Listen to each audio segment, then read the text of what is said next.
माझं सोलापूर न्यूजमध्ये आपल्या सगळ्यांचं स्वागत. कवी कुसुमाग्रजांचा जन्मदिवस तसेच मराठी भाषा दिनाचे औचित्य साधून महाराष्ट्र नवनिर्माण शिक्षक व शिक्षकेतर कर्मचारी संघटनेच्या वतीने हंसाटे विद्यालय अक्कलकोट रोड येथे मराठी भाषा शिकवणाऱ्या शिक्षकांचा सन्मान करून साजरा करण्यात आला. तसेच महाराष्ट्र नवनिर्माण शिक्षक व शिक्षकेतर संघटनेच्या नूतन पदाधिकाऱ्यांचे स्वागत देखील करण्यात आले.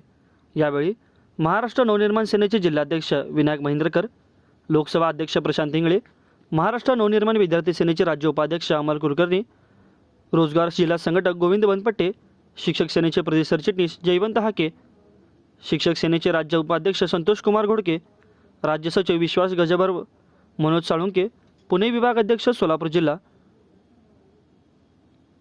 मनोज साळुंके, पुणे विभाग अध्यक्ष सोलापूर जिल्हा अध्यक्ष प्रकाश कोळी, वैभव रंपुरे आदी उपस्थित होते. महाराष्ट्राचे आराध्य छत्रपती शिवाजी महाराज, महाराष्ट्र नवनिर्माण सेना पक्षाचे संस्थापक मान्य राजसाहेब ठाकरे सगळ्यांचे नाव घेणार नाही. व्यासपीठावरील सर्व मान्यवर, समोर बसलेले विद्यार्थीगण, शिक्षक यांना मानाचं भेटलं.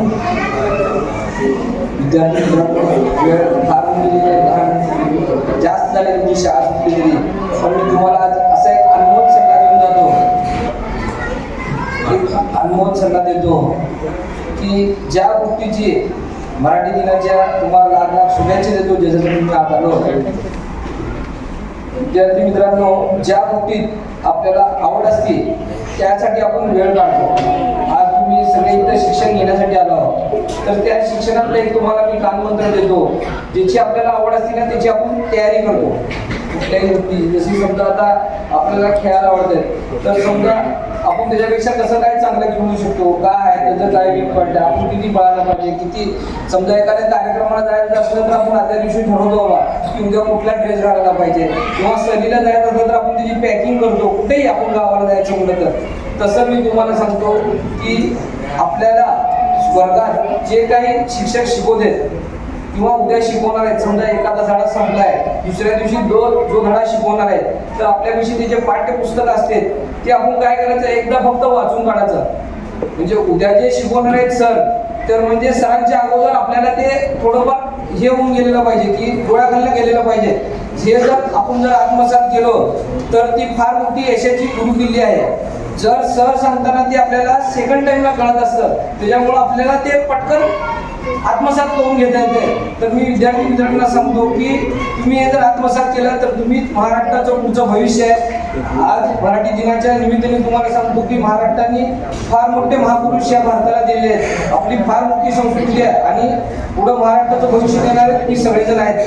तर तुम्ही जे काही शाळेत शिकवते तर त्याचा आपण अगोदर थोडाफार त्याचं काय बाबा, आता समजा उद्या हे धडा शिकवणार तर ते आपला धडा एकदा आपल्या डोळ्याकडनं काढायचा, जेणेकरून उद्या तुम्हाला ज्यावेळेला सर शिकवते त्यावेळेला ते तुम्हाला फार लवकर आत्मसात होते आणि त्याच्याबद्दलचं तुमची क्रिएटिव्हिटी वाढती, तुमचं त्याच्याबद्दलचं आत्मविश्वास वाढतो आणि मग तुम्हाला काही करायची जरूरत नाही, तुम्ही आपापच यशाच्या मार्गाने चालत जाता.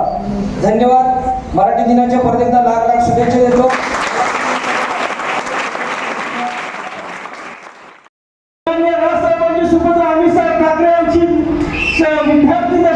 विद्यार्थ्याची चळवळ उभा करण्याची सन्माननीय राजसाहेबांनी जबाबदारीचा दिवस ठेवला होता.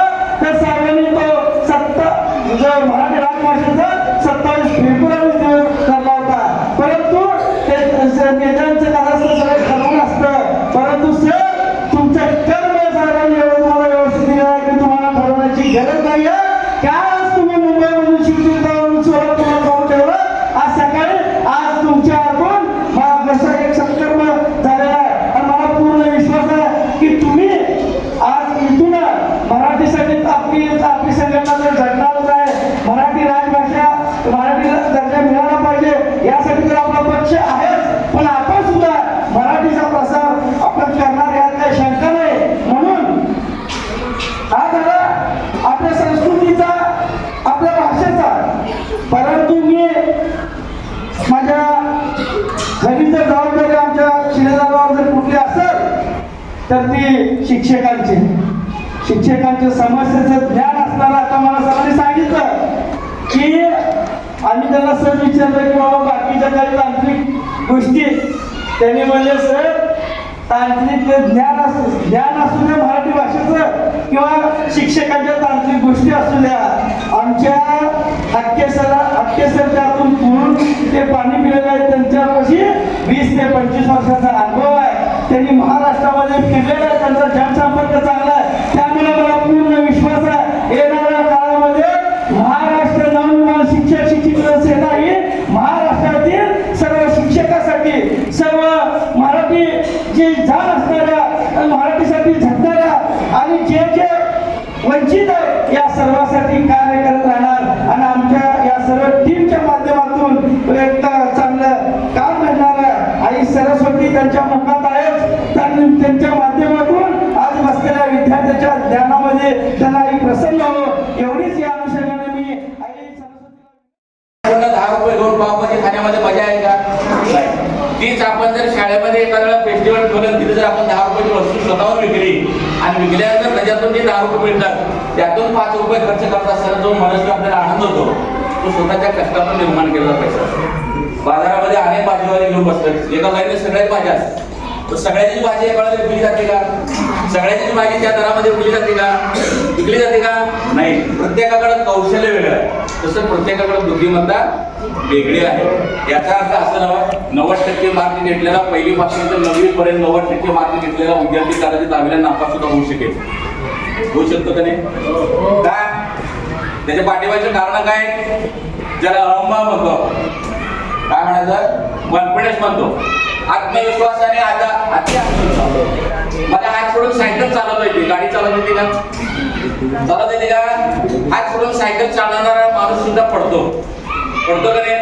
कारण सोडल्यानंतर जे बॅलन्स करायचं कौशल्य पाहिजे ते कदाचित नसतं आपल्याला. सोडण्यापूर्वी आपल्याला माहित आहे माझ्याकडे कौशल्य, मी हात सोडून गाडी चालवू शकतो, सायकल चालवू शकतो, आणि अचानक पडतो. म्हणजे हात सोडून सायकल चालवण्यासाठी जे बॅलन्सिंग करायचं ते बुद्धीची करा, जे विचाराची करा, ताकदीची करा, आणि खऱ्या अर्थाने जीवनामध्ये तुम्ही बॅलन्सिंग झालात किंवा बॅलन्सवर आलात तर त्यावेळेला त्या बॅलन्सवर आल्यानंतर त्याचा जो आस्वाद घ्यायचा आहे, आनंद घ्यायचा आहे, तो मोठ्या प्रमाणामध्ये घ्या. आता वेळ फक्त कष्ट करण्याचे, अभ्यास करण्याच्या 2 महिन्यांतर नव्हे तर 15 दिवसांच्या आपल्या दहावीच्या मुलांच्या परीक्षा आहेत. त्यांना माझ्या या शिक्षक सेवक समितीच्या संघटनेच्या वतीनं अधिक शुभेच्छा देतो. आणि सगळ्यात महत्त्वाचा, मोबाईलपासून मित्रांनो दूर राहा. आपल्या आतापर्यंत आपण जे सांगतोय ऐकतोय की बऱ्याचशा गोष्टी ह्या मोबाईलमुळे घडल्या, बरोबर नाही? मोबाईल जवळ असू द्या, मोबाईलचा बिलकुल वापर करू नका म्हणणार नाही, पण ज्याच्यासाठी वापर करायचा त्याच्यासाठी प्राधान्य पहिल्यांदा टाका. त्याच्यामुळं आपला विषय नाही, त्याच्यामुळं आपण नाही. गरज आहे का ते? आपली गरज आहे का? आज अशी वस्तू झाली की आपल्याला 1 तास मोबाईलशिवाय दूर राहू शकत नाही आपण. तुम्ही घरी गेल्यानंतर बघा, सर्वात जास्त पहिल्यांदा काय घेतो? बघा तुम्ही सकाळी उठल्यानंतर पहिल्यांदा आपल्याला मोबाईल आठवतो, पुस्तक आठवतं कुठलं, ऑफिसचं आठवतं कुठलं, का राहिलेला घरचा अभ्यास आठवतो कुठला, एखाद्या वेळेला 2 दिवस आपण शाळेत गेल्यानंतर कुठेतरी सांगितलेला घरचा अभ्यास मुलांपूर्ण मैत्री